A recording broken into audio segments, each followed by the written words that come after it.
Hey everybody, welcome back to Home Life 365. Fall is in the air and the temperatures are getting cooler, and it's a great time of the year to add soups and stews back into your dinner menu. And a great thing to go with soup and stew is cornbread.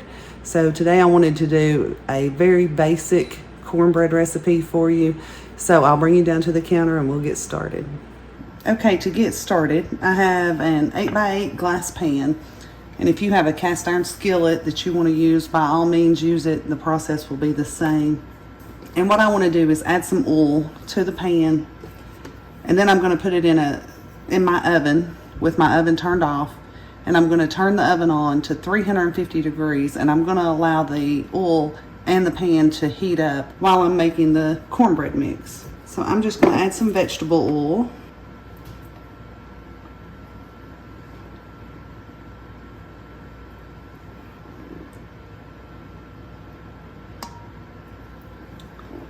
Okay, that was about 2.5 tablespoons of vegetable oil. And when it gets hot in the oven, it's going to spread out and it's going to cover the bottom of the pan. And by heating the oil first before I put the batter for the cornbread in, the oil will be nice and hot and it'll keep it from sticking when it comes out. It also gives it a nice crunchy bottom. I'm going to now put this in my oven and turn my oven on to 350 degrees, and I'm going to leave it in until the oven has reached 350 degrees, and then I may even leave it in about 5 minutes longer just to make sure that the oil is good and hot and it's ready for the batter to be poured in. So I'm going to put this in the oven, and I'm going to get the cornmeal, milk, and eggs to mix up the batter, and I'll be right back with you. Okay, I have the pan in the oven with the oil getting hot, and what I'm starting with here is cornmeal mix. And I'm using Martha White cornmeal mix today. I have always preferred Three Rivers cornmeal mix, but it got hard to find. But if you can find that in your area, it's a very good cornmeal mix. The difference between cornmeal and cornmeal mix is that this mix has the cornmeal, but it also already has the flour, the baking soda, and the salt in it. You don't have to add additional flour or baking soda to get it to rise.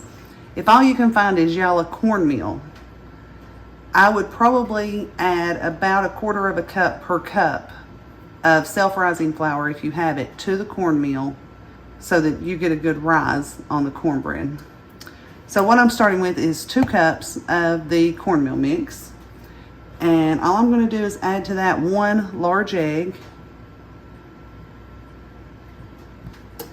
And to this, I want to add milk. And I'm going to start with 1/2 cup of milk. And I don't normally use a recipe when I make cornbread. I just make it.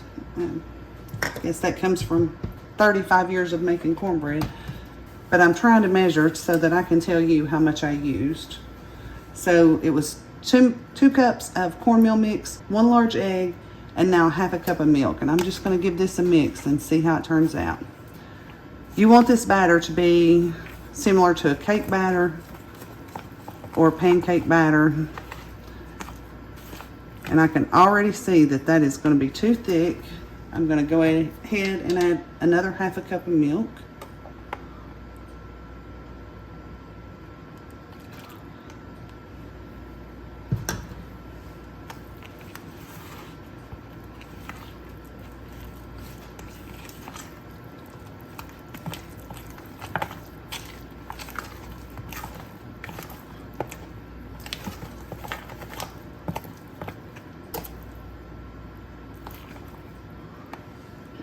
I'm going to add 1 more little splash. So that probably wasn't even 1/4 cup. I just want to make sure I'm getting all the dry cornmeal off the bottom of the bowl, getting it mixed in.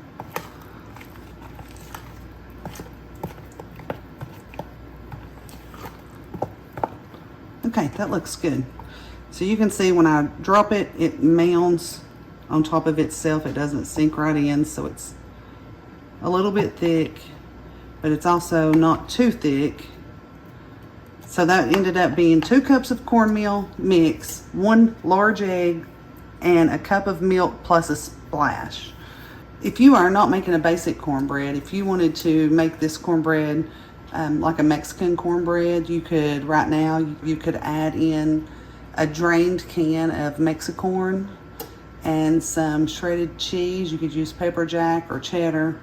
You could also add in some chopped jalapenos, or if you just wanted a cheese cornbread, you could just stir in some cheddar cheese right now. There are a lot of different variations you can do with cornbread. A lot of people make a sweet cornbread, and for a sweet cornbread, the only thing you would need to do to this batter is add probably about 2 tablespoons of sugar would be enough, but you can adjust that to your taste.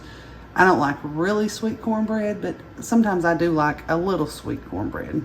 So a couple of tablespoons of sugar added in at this point would work for that. So once this starts to rise a little bit and the oven is preheated and the oil is hot, I'll be back with you to keep going with this. Okay, I am back. It has been probably 10 to 15 minutes. My oven's a little bit slow. This oil is very hot and the pan's very hot. And I wanted to show you the cornmeal.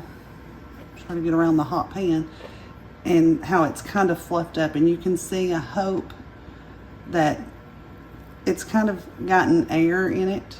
It doesn't quite look the same as it did when I was first stirring it. It's gotten a little thicker, a little more airy. So I'm just going to now pour this into the hot pan with the oil. Hopefully the oil will sizzle up around the batter. And if you can see the air as I'm starting to tip,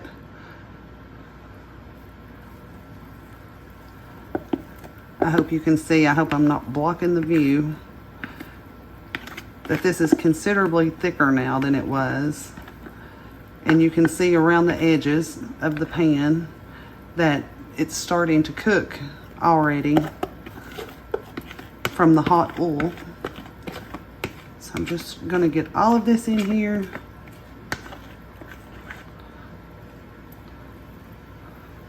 Just like so. And that might have been a little bit too much oil. I think I could have brought that back to 2 tablespoons, would have been plenty. So if you make that at home, you may want to make that adjustment to 2 tablespoons instead of 2.5. So all I need to do now is pop this in the 350-degree oven. I'm going to let it bake for probably around 45 minutes and until it gets golden brown. And when it comes out, I'll be back to show you how it turns out. The cornbread's out of the oven, and you can see it is a nice golden brown, nice and crisp around the edges. Still very hot. It cooked for 45 minutes at 350 degrees in my oven. You can, of course, adjust that if you want it more brown or a little less brown. You can make those adjustments in baking. Just keep an eye on it. So I'm going to try to slice this for you so you can see. The pan is very hot still. I'm going to go right into this corner. You can see it's not sticking at all. That's because of the oil being hot in the beginning. Like I said, this is still very hot, but you can see the edges are nice and brown. The bottom is nice and brown. The texture on the inside is kind of airy and moist. And like I said, this is a basic cornbread. It's not sweet. This is great with pinto beans, fried potatoes. Also be delicious with beef stew or any stew that you wanted to put it with. This cut open and buttered is great on the side of pulled pork barbecue plate or pork chops. You can really put this with almost anything. And I know a lot of people are really struggling with food budgets right now with prices soaring. And bread is a great way to stretch a meal, to bulk it up. It's calorically dense. It fills up bellies at a low price. And this is a great way to prepare for the holidays, because anything that you have left over won't go to waste if you put it in a freezer bag in the freezer. You can use it for your cornbread dressing for Thanksgiving. So try this recipe. Tell us in the comments how it turns out for you. Also put in the comments what you paired it with. What did you have your cornbread with? A lot of people eat it with a lot of different things. So I hope this video shows you how easy making cornbread can be. And since it's October now, we've got Thanksgiving coming up. If you make cornbread dressing for Thanksgiving dinner, now is a great time to start keeping leftover cornbread in a freezer bag in your freezer. And maybe by November, you'll have enough built up in there for your dressing and you won't even have to make it. You'll already have it. So I hope you enjoyed this recipe. If you want to learn to make other kinds of breads, or if you're interested in baking bread, I have another playlist and I will link that up here for you. So I think it'd be a great time to go over and watch those. I've also started a playlist on some dinner recipes, have some really good comfort food and soups and stews in there. So I hope you might check that out too. Until next time, I hope you have a blessed day.